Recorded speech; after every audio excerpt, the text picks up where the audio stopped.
Good morning students. আজকের প্রথম ক্লাসেই তোমাদের সাথে যে বিষয়টা নিয়ে আমি আলোচনা করব সেই বিষয়টা হচ্ছে আমাদের কন্টিনিউশন পার্ট, অর্থাৎ যেটা আগের ক্লাসে আলোচনা করেছিলাম সেই ক্লাসটা ছিল হচ্ছে আমাদের অঙ্কের সেকেন্ড চ্যাপ্টারটা, অর্থাৎ সূচকের নিয়মাবলী বা লজ অফ ইন্ডিসেস। এই লজ অফ ইন্ডিসেসের কতগুলো সূত্র তোমরা আগের দিনে শিখেছিলে, যেগুলো আমি তোমাদের বলে দিয়েছিলাম। তার মধ্যে যে পয়েন্ট ওয়াইজ পরপর বলেছিলাম সেগুলো দেখে নাও। দেখো, এক নম্বর যে সূত্রটা ছিল সেটা হচ্ছে, আমি একটু রিভাইজ করে দিচ্ছি আবার সেটা। এক নম্বরে ছিল হচ্ছে x to the power M dot x to the power N equal to ছিল হচ্ছে x to the power M plus n, অর্থাৎ এক্স এবং এক্স তাদের দুটো পাওয়ার আলাদা ছিল। এই পাওয়ার দুটো কিন্তু যোগ হয়ে গেছিলো, যখন পরস্পর গুণ হচ্ছে তখন পাওয়ার দুটো যোগ হয়ে গেছিলো। দু নম্বর সূত্র ছিল x to the power m divided by x to the power n, সেক্ষেত্রে ভাগ হচ্ছে বলে এদের যে পাওয়ার দুখানা ছিল সে দুটো কিন্তু এর মধ্যে বিয়োগ হয়েছিল, ঠিক আছে, x to the power m minus n. এবার এক্ষেত্রে দুটো ব্যাপার ছিল, একটা হচ্ছে এম গ্রেটার দ্যান এন এবং এম লেস দ্যান এন। যদি এম গ্রেটার দ্যান এন হয় তাহলে পরে x to the power m minus n হবে, আর যদি এম লেস দ্যান এন হয় তাহলে one by x to the power n minus m হবে। এই ছিল আমাদের সূত্র। এছাড়া যে আমরা সূত্রগুলো পেয়েছিলাম আমি পরপর সবকটা সূত্র এখানে লিখে দিয়েছি। এই সূত্রগুলোকে কাজে লাগিয়ে আমরা বিভিন্ন অঙ্কগুলো আজকে করব। তিন নম্বর সূত্রটা দেখো, X to the power M to the power N, অর্থাৎ x to the power M তার মাথায় আবার টু দি পাওয়ারে আছে হচ্ছে এন, সেক্ষেত্রে আমরা লিখতে পারি যে x to the power M dot n, অর্থাৎ পাওয়ার দুটো এখানে গুণ হয়ে গেল। এবারে x to the power x y to the power m, অর্থাৎ এক্স তার সাথেও আছে ওয়াই রয়েছে এবং পুরোটার মাথায় টু দি পাওয়ার এম রয়েছে, তাহলে x to the power M dot y to the power m. আর x by y to the power m, সেক্ষেত্রে বলতে পারি x to the power m divided by y to the power m. এর ক্ষেত্রে খেয়াল রাখতে হবে যে এই যে ওয়াইটা রয়েছে এই ওয়াইয়ের মান যেন কোনো মতেই জিরো না হয়, অর্থাৎ y not equal to zero হতে হবে। আর এগুলো আগের দিনও বলেছিলাম যে x to the power zero হলে ওয়ান হয়, x to the power minus one, অর্থাৎ এই যে x to the power minus ওয়ানের সূত্রটা এটা কিন্তু আমরা আগেই পেয়েছি। X to the power minus one যদি হয় এইখানে এই যে অংশটা আছে এই জায়গাটায় এটা কাজে লাগানো যেতে পারে। X to the power minus one অর্থাৎ one by x to the power one অর্থাৎ ওয়ান বাই এক্স, ঠিক আছে। এবং X to the power minus N, এটা মানে হচ্ছে x to the power minus one to the power minus N. এই যে অংশটা এটা এসছে হচ্ছে এই সূত্র থেকে, অর্থাৎ x to the power minus one to the power minus to the power n, সেটা সমান সমান বলতে পারি x to the one by x to the power n. তাহলে এই হয়ে গেল আমাদের সূত্র কটা। এবারে এই যে সূত্র কটা আমরা one by x to the power n তোমরা দেখতে পেয়েছো। এবার এই যে সূত্র কটা শিখলাম এই সূত্র কটা ব্যবহার করে আমরা কোষে দেখি দুইয়ের কিছু অঙ্ক করব। তাহলে দেখে নেওয়া যাক যে কোষে দেখি দুইয়ের অঙ্কগুলো কী কী আছে। প্রথমে আমি চলে আসছি কোষে দেখি দুইয়ের একের মান নির্ণয় করি। মান নির্ণয় করি এই অংশতে। দেখো, মান নির্ণয় করি সবার প্রথম যে অঙ্কটা রয়েছে সেটা হচ্ছে 5। রুটের মধ্যে রুটের এই যে সিম্বলটা রয়েছে এটা হচ্ছে ফিফথ রুট, অর্থাৎ আমরা বলতে পারি স্কোয়ার রুট, কিউব রুট, সেইভাবে এখানে ফিফথ রুট।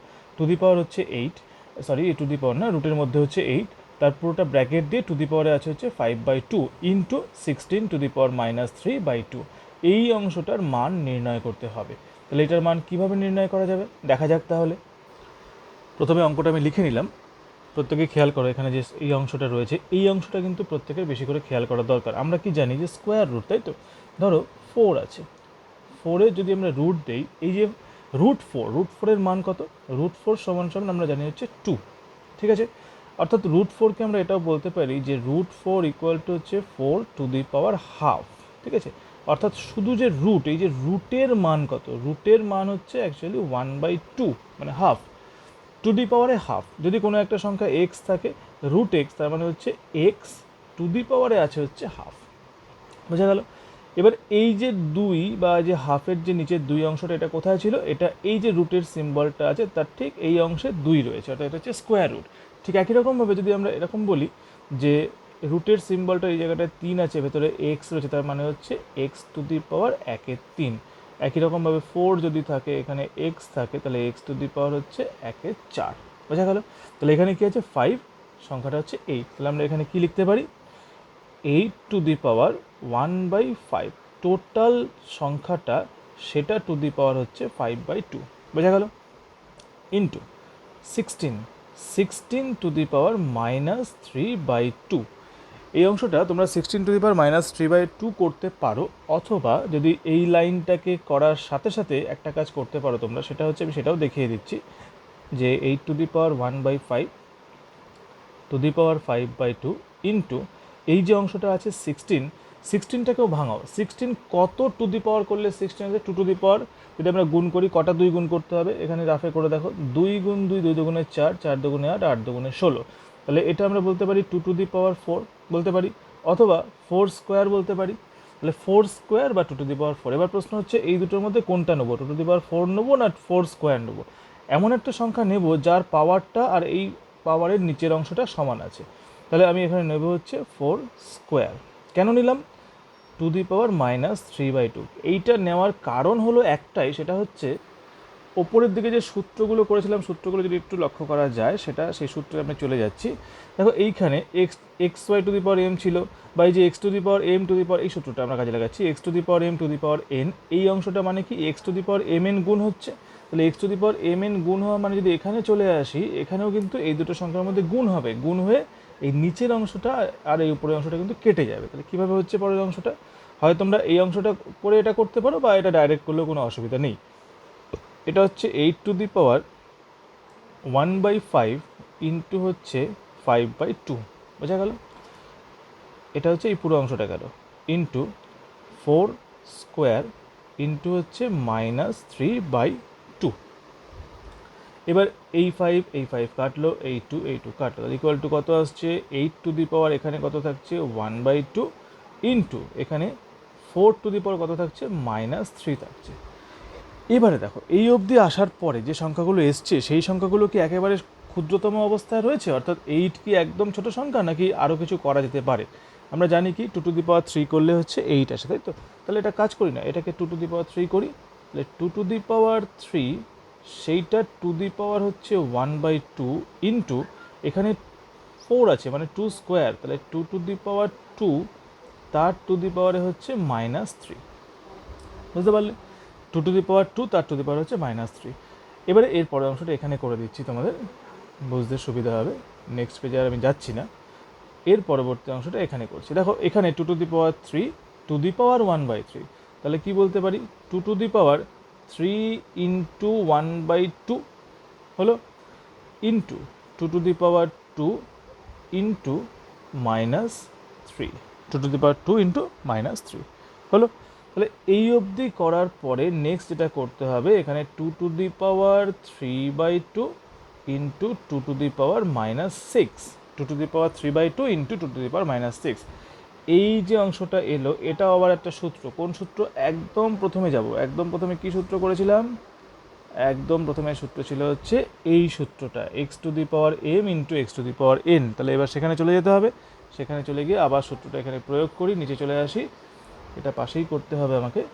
2⁻, দেখো 3/2 আর -6 রয়েছে, তাই তো? তাহলে এদের মধ্যে যোগ হবে, তাহলে 3/2 -6 ইকুয়াল টু কত আসবে? 2⁻, এখানে 2 হচ্ছে লসাগু, ওপরে হচ্ছে 3, আর 6 দুগুণ হচ্ছে 12, 12 থেকে 3 বাদ দিলে -9, তাহলে -9/2। তাহলে এই হচ্ছে আমাদের 2⁻, -9/2 হচ্ছে অঙ্কটার উত্তর। বুঝতে পারলে প্রথম থেকে কীভাবে করলাম অঙ্কটা? লাস্ট অবধি এই জায়গাটায় বিয়োগ হলো, বিয়োগ হয়ে 2⁻, -9/2 হচ্ছে টোটাল অঙ্কটার অ্যান্সার। বুঝতে পেরেছো প্রত্যেকে? এরপরে আমরা পরবর্তী আরেকটা অঙ্কে যাচ্ছি। এবারে যে অঙ্কটা করব সেটা হচ্ছে সরল করি, অর্থাৎ 2-এর দাগের প্রথম অঙ্কটা, 2-এর দাগের 1 নম্বর অঙ্কটা। দেখো বলেছে 8a³ ডিভাইডেড বাই 27 x⁻³ টোটালটা টু দি পাওয়ার হচ্ছে 2/3 ইন্টু ব্র্যাকেটের মধ্যে 64a³ ডিভাইডেড বাই 27 x⁻³ টোটালটার টু দি পাওয়ার -2/3। তাহলে অঙ্কটা আগে খাতায় লিখে নেওয়া যাক। তাহলে অঙ্কটা আমি লিখে নিয়েছি, এবার অঙ্কটা লিখে নেওয়া, এবার সলভ করতে হবে। তবে এই অঙ্কটা কিন্তু সলভ করার সময় খুব মনোযোগ সহকারে সলভ করবে। অঙ্কটা কিন্তু বেশ বড় অঙ্ক, এবং এক্ষেত্রে সরল করতে হবে। স্টেপ বাই স্টেপ আমি কাজগুলো করছি। প্রথমে লক্ষ্য করো, এখানে 8a³ ডিভাইডেড বাই 27 x⁻³ আছে, তাই তো? তাহলে মাঝখানে কিন্তু ভাগ দেওয়া আছে, ডিভিশন চিহ্ন দেওয়া আছে, বা ডিভাইডেড বাই চিহ্নটা দেওয়া আছে।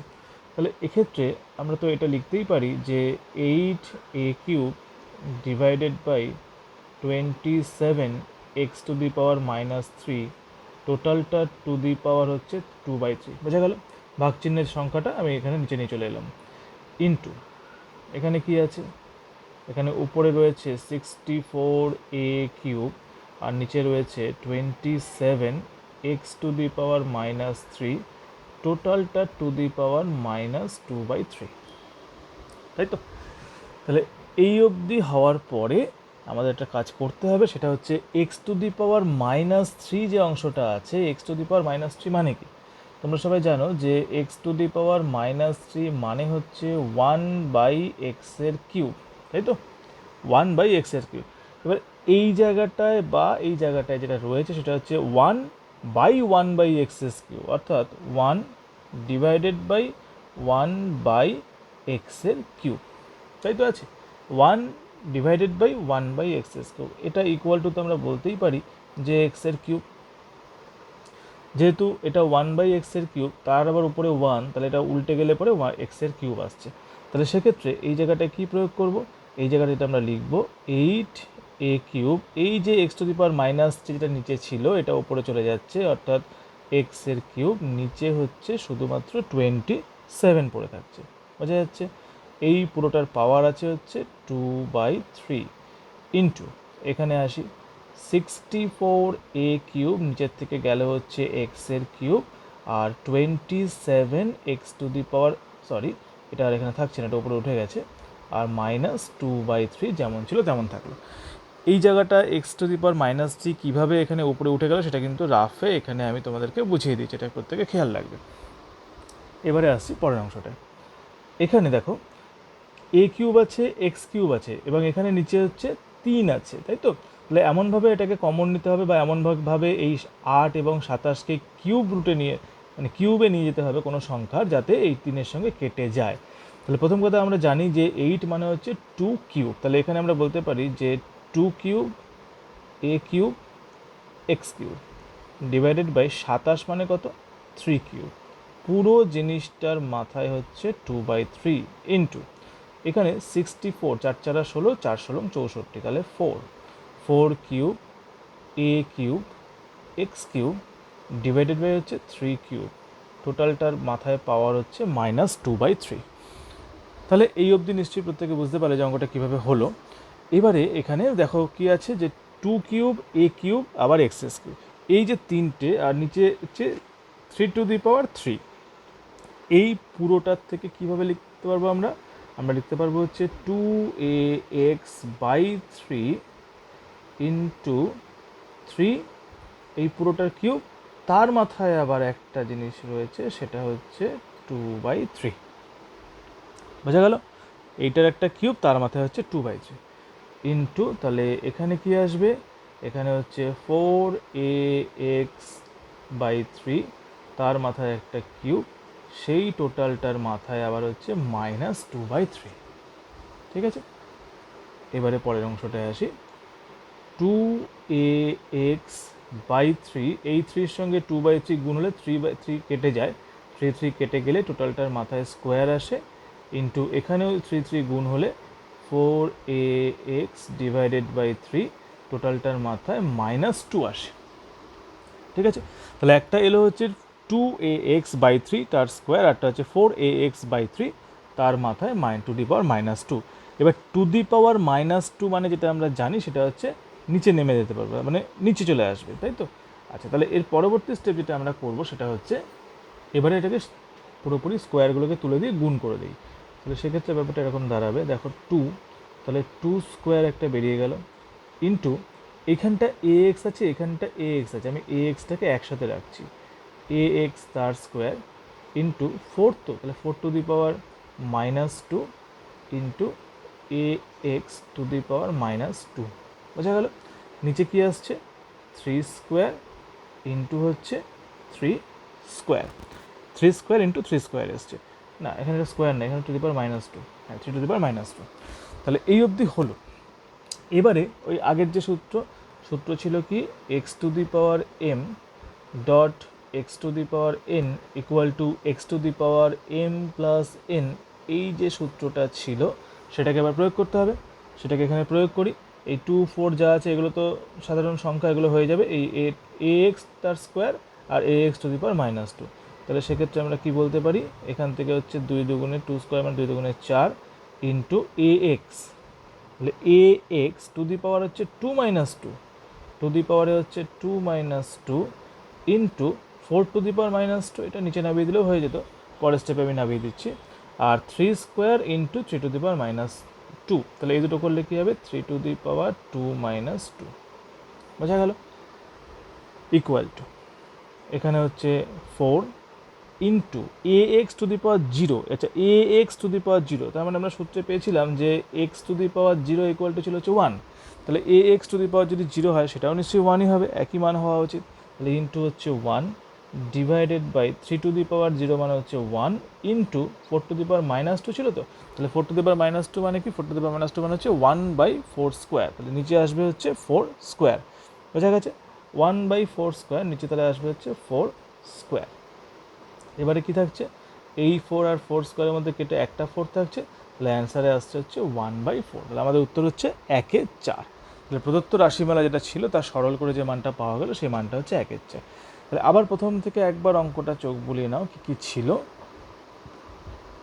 এই ছিল আমাদের প্রথম অঙ্কটা, যেখানে ভাগ ছিল আমি সেটাকে নিচে নিয়ে এলাম, নিয়ে এসে এখানে যেহেতু তিন রয়েছে নিচে টু দি পাওয়ারে দুই বাই তিন রয়েছে, তো তিনটাকে কাটাকাটি করতে হবে, সেক্ষেত্রে সব কটাকে কিউবে নিয়ে গেলাম, নিয়ে গিয়ে এই পদ্ধতি অবলম্বন করে পরপর করে এসে বিভিন্ন সূত্রগুলো প্রয়োগ করে শেষ অবধি অঙ্কের যে এখানে সূত্র প্রয়োগ করেছি, এখানে পরবর্তী ক্ষেত্রে সূত্র প্রয়োগ করেছি, করে শেষ অবধি অঙ্কের যে উত্তরটা দাঁড়ালো সেটা হচ্ছে ওয়ান বাই ফোর। তাহলে সরল করে আমরা অঙ্কের উত্তর পেলাম হচ্ছে একের চার। নিশ্চয়ই সবাই বুঝতে পেরেছো? তাহলে এরপরে আর একটা অঙ্ক করা যাক। এবারে যে অঙ্কগুলো করব সেটা হচ্ছে মানের ঊর্ধ্বক্রমে সাজাই। তোমরা দেখতেই পাচ্ছ যে 3 নম্বরের প্রথম অঙ্কটাই আমি করে দিচ্ছি।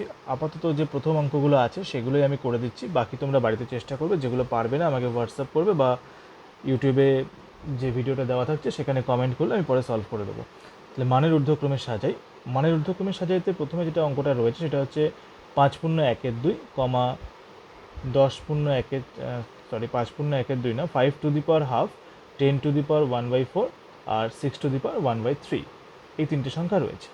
এদের মধ্যে কে বড় কে ছোট সেটা আমাদের বার করতে হবে। মানের ঊর্ধ্বক্রমে সাজাই, ঊর্ধ্বক্রমে সাজাই বলতে কি, যে ঊর্ধ্বক্রম অর্থাৎ ছোট থেকে বড়োর দিকে আমাদের সাজাতে হবে। তাহলে দেখা যাক কীভাবে সাজানো যায় অঙ্কটাকে। আচ্ছা, অঙ্কটা লিখে নিয়েছি, তিনটে সংখ্যা, একটা হচ্ছে 5 to the power half, 10 to the power, second সংখ্যা নাম্বার হচ্ছে 10 টু দি পাওয়ার 1/4 আর থার্ড নাম্বার হচ্ছে 6 টু দি পাওয়ার 1/3। এদের মধ্যে কে বড় কে ছোট, প্রথমে সংখ্যাগুলো লিখি আগে। 5 to the power half, 10 to the power 1/4, 6 to the power 1/3, তিনটে সংখ্যা আমরা পেলাম। এক্ষেত্রে দেখো কে বড় কে ছোট সংখ্যা হিসাবে শুধুমাত্র এই অংশগুলো দেখলে পরে কিন্তু হবে না, কেননা প্রত্যেকটা সংখ্যার মাথায় পাওয়ার আছে। এই পাওয়ারগুলোর উপর ডিপেন্ড করবে যে কোন সংখ্যাটা বড় এবং কোন সংখ্যাটা ছোট, ঠিক আছে? যেমন 2 টু দি পাওয়ার 2 যদি আমরা করি তো অর্থাৎ 2 দুগুণে 4 হচ্ছে, তাই তো? আর 3 টু দি পাওয়ার 1 করলে হচ্ছে, বা 3 টু দি পাওয়ার 1 করলে হচ্ছে 1। সুতরাং পাওয়ারটা কিন্তু আমাদের খেয়াল রাখতে হবে যে পাওয়ার বেশি বা কম এবং সংখ্যা বেশি বা কম দুটো মিলিয়েই কিন্তু ছোট সংখ্যা কোনটা বা বড় সংখ্যা কোনটা বা মাঝারি সংখ্যা কোনটা সেগুলো কিন্তু আমরা নির্ণয় করতে পারবো। তাহলে এখানে প্রথম উদ্দেশ্য হচ্ছে আমাদের সংখ্যাগুলোর পাওয়ারটাকে সমান কিভাবে করা যায়। একটা কাজ করি, সংখ্যাগুলোর পাওয়ার সমান করতে গেলে যেটা সবার প্রথমে করার দরকার সেটা হচ্ছে এই যে 5 টু দি পাওয়ার হাফ রয়েছে, সেই 5 টু দি পাওয়ার হাফের আমি এখানে টু দি পাওয়ার 6 করবো এটাকে, ঠিক আছে? তাহলে 5 টু দি পাওয়ার হাফ সেটার যদি টু দি পাওয়ার 6 করা হয় তাহলে কী দাঁড়াচ্ছে, 5 to the power 6 divided by হচ্ছে 12, 5 to the power 6 divided by হচ্ছে 12। এবারে এখানে একটা প্রশ্ন আছে, প্রশ্নটা হলো হঠাৎ করে আমি কেন এখানে টু দি পাওয়ার 6 করলাম? এই টু দি পাওয়ার 6 করার কারণটা কি বা উদ্দেশ্যটা কি? উদ্দেশ্যটা একটাই, সেটা হচ্ছে দেখো এখানে যে পাওয়ারগুলো রয়েছে হাফ, 1/4 এবং 1/3, এর এই তিনটে সংখ্যা ধরো 2, 4 এবং 3, এদের লসাগু করো, 2, 4, 3 লসাগু করলে কী আসছে, 2 দিয়ে করলে 2 অক্ষে 2, 2 দুগুণে 4, 3 3ই থাকছে, 3 দুগুণে 6, 6 দুগুণে 12 ইকুয়াল টু হচ্ছে 12। তাহলে আমার টার্গেট বা আমার উদ্দেশ্য হচ্ছে সংখ্যাগুলোর পাওয়ারটাকে 1/12 এই অবস্থায় নিয়ে যাওয়া, প্রত্যেকটা সংখ্যার পাওয়ারকে সমান করা, ঠিক আছে? প্রত্যেকটা সংখ্যার যে টু দি পাওয়ার রয়েছে সেটাকে সমান করা, 1/12 করা প্রত্যেকটা। তাহলে উপরের সংখ্যাটাকে 1/12 করতে গেলে 6 দিয়ে গুণ করতে হবে, এই সংখ্যাটা টু দি পাওয়ারে 6 আনতে হবে। নিচের সংখ্যাটা যদি 1/12 করতে হয় তাহলে 10 to the power 1/4 two the পাওয়ার নিশ্চয়ই 3 করতে হবে, তাহলে সংখ্যাটা আসবে হচ্ছে 10 টু দি পাওয়ার 3/12 আসবে। এবং তারপরে যে সংখ্যাটা সেটা হচ্ছে 6 টু দি পাওয়ার 1/3 আছে, সেটা টু দি পাওয়ার করতে হবে হচ্ছে 4, তাহলে 4 করলে ইকুয়াল টু আসবে হচ্ছে 6 to the power 4 divided 4 by হচ্ছে 12, 6^4/12 এই অবধি এলো। তাহলে আমরা এবার কী সংখ্যা পাচ্ছি? আমরা এবার পাচ্ছি হচ্ছে 5^6/12, নেক্সট পেলাম হচ্ছে 10^3/12, আর নেক্সট পেলাম হচ্ছে 6^4/12। হলো, এখান থেকে আমাদের সব কটার সমান পাওয়ার করতে হবে। তাহলে কি করব? এটাকে আমি করব হচ্ছে 5^6^1/12, এটাকে করব হচ্ছে 10^3^1/12, আর এটাকে করব হচ্ছে 6^4^1/12। তাহলে এবার লক্ষ্য করো, এটার পাওয়ার সবার পাওয়ার কিন্তু সমান চলে এসেছে। এবারে আমাদের কিসের মান বের করতে হবে? আমাদের এই 5^6, 10^3 এবং 6^4 এর মান বার করতে হবে। এই মানগুলো বার করলে পরে আমরা পেয়ে যাব হচ্ছে কোনটা বড় সংখ্যা কোনটা ছোট সংখ্যা। 5^6 এটা যদি আমরা মান বার করি, সংখ্যাটা আসবে হচ্ছে 15625। এটা আমি হিসাব করে নিচ্ছি, তোমরা রাফে এটাকে হিসাব করে নেবে। টু দি পাওয়ার হচ্ছে 1/2, 10^3 এটা খুবই সোজা, মানে একের পরে 3টে শূন্য আসবে, টু দি পাওয়ার 1/12, এবং 6^4 এটাকে যদি তোমরা হিসাব করো আসবে হচ্ছে 1296, টু দি পাওয়ার 1/12। তিনটে সংখ্যা চলে এসছে, সব কটারই পাওয়ারে হচ্ছে 1/12। তাহলে এবার দেখো তো সব থেকে বড় সংখ্যা কোনটা? সব থেকে বড় সংখ্যা হচ্ছে এইটা, তারপরে হচ্ছে এটা 1000, এটা হচ্ছে 12, তারপরে হচ্ছে এই সংখ্যাটা। তাহলে এইটা হচ্ছে আমার 1 নম্বর সংখ্যা, এটা হচ্ছে আমার 2 নম্বর সংখ্যা, এটা হচ্ছে আমার 3 নম্বর সংখ্যা। এবার মানের ঊর্ধ্বক্রমে সাজাও, তাই তো বলেছি। মানের ঊর্ধ্বক্রমে সাজাও মানে হচ্ছে ছোট থেকে বড়, অর্থাৎ সব থেকে বড়, এটা হচ্ছে সব থেকে বড়, তারপরে ছোট, তারপরে ছোট, ছোট বড় বড়, মানে 3, 2, 1। সুতরাং মানের ঊর্ধ্বক্রমে সাজালে আমরা কি পাবো? আমরা এটা পাবো সব থেকে ছোট সংখ্যা হচ্ছে 10^1/4, তারপরের যে সংখ্যাটা সেটা হচ্ছে 2 নম্বর সংখ্যাটা, অর্থাৎ 6^1/3, এবং তারপরের যে সংখ্যাটা সেটা হচ্ছে একদম প্রথমের সংখ্যাটা, অর্থাৎ 5^1/2। বুঝতে পারলে? এই হচ্ছে তোমাদের উত্তরটা। এই অ্যান্সারটাই কিন্তু চাওয়া হয়েছে, যে কোন সংখ্যাটা বড় এবং কোন সংখ্যাটা ছোট। তাহলে তোমাদের স্ক্রিনের মধ্যে পুরো অঙ্কটাই রয়েছে, কিভাবে আমি অঙ্কটা করলাম সেটাও তোমরা পরিষ্কার দেখতে পাচ্ছ এখানে। এই পদ্ধতি অবলম্বন করেই কিন্তু তোমরা পুরো অঙ্কগুলো করবে। খুবই সোজা পদ্ধতি, সংখ্যাগুলো লিখে নাও, সংখ্যাগুলোর যে পাওয়ারগুলো দেওয়া রয়েছে তাদের লব এবং হর দুটো অংশ রয়েছে, হরের অংশটা লসাগু করে ফেলো, হরের লসাগু করে ফেলে যা লসাগু বেরোবে সেই পাওয়ার তৈরি করার চেষ্টা করো। তৈরি করতে গেলে সবকটার পাওয়ার সমান করতে হবে, সমান করে যে সংখ্যাটা ভেতরে পড়ে থাকছে, অর্থাৎ এই যে সংখ্যাগুলো পড়ে থাকছে এদের পাওয়ারগুলো বার করো।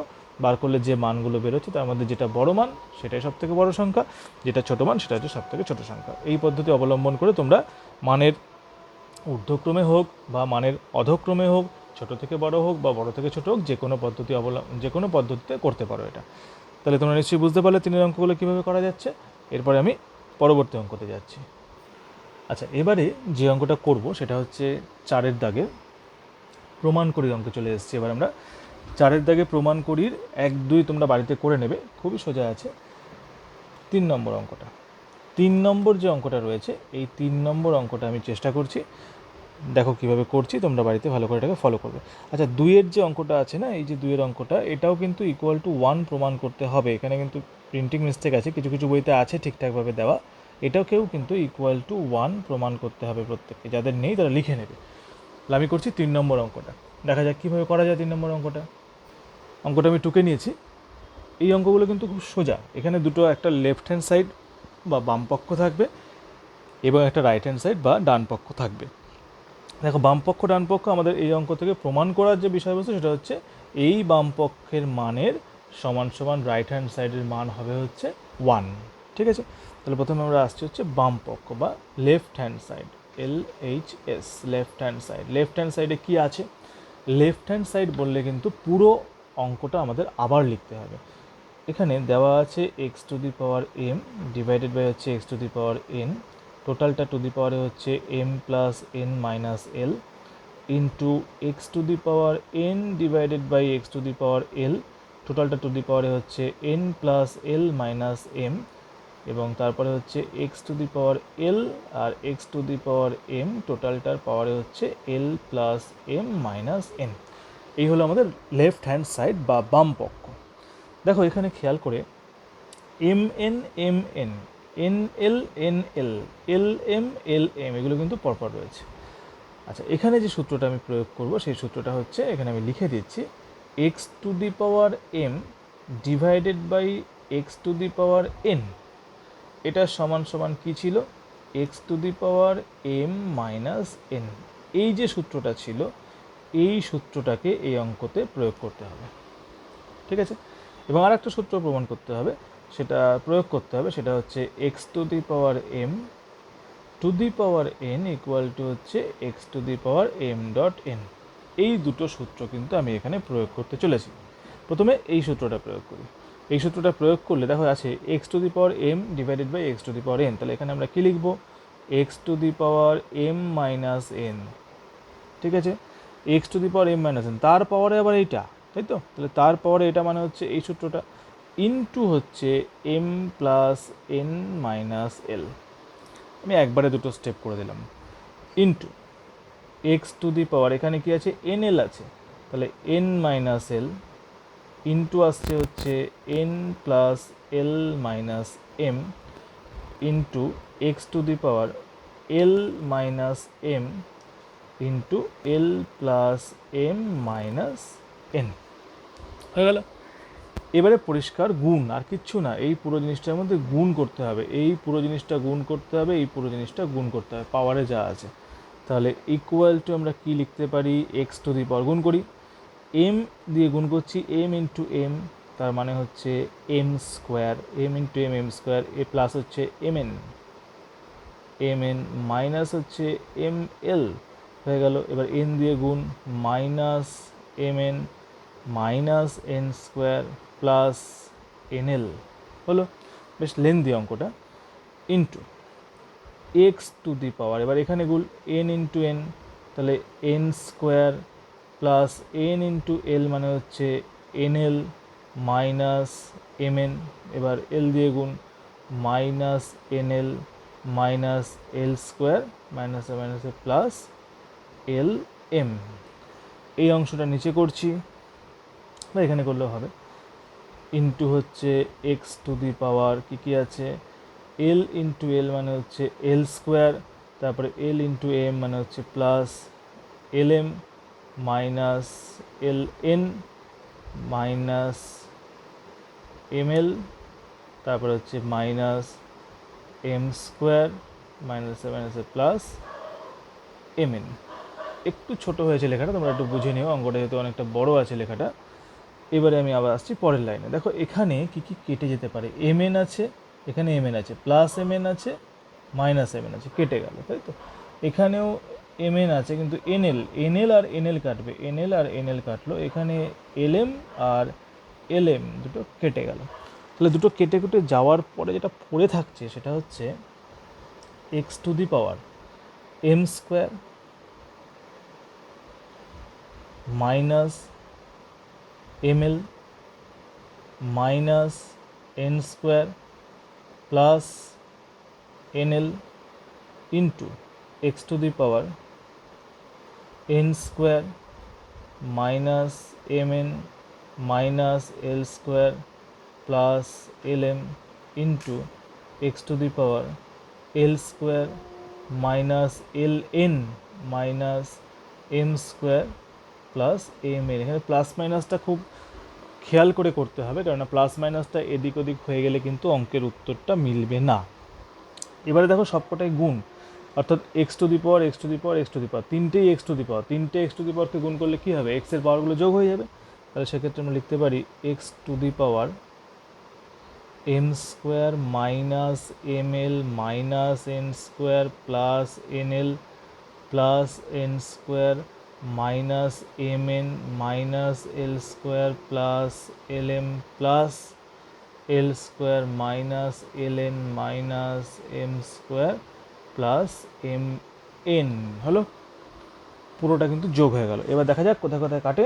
এখানে M square N square N square L square L square M L, দেখা যাক এম এল কোথায় আছে, M L plus minus N এল প্লাস মাইনাস কেটে গেল, এম এন প্লাস মাইনাস কেটে গেল।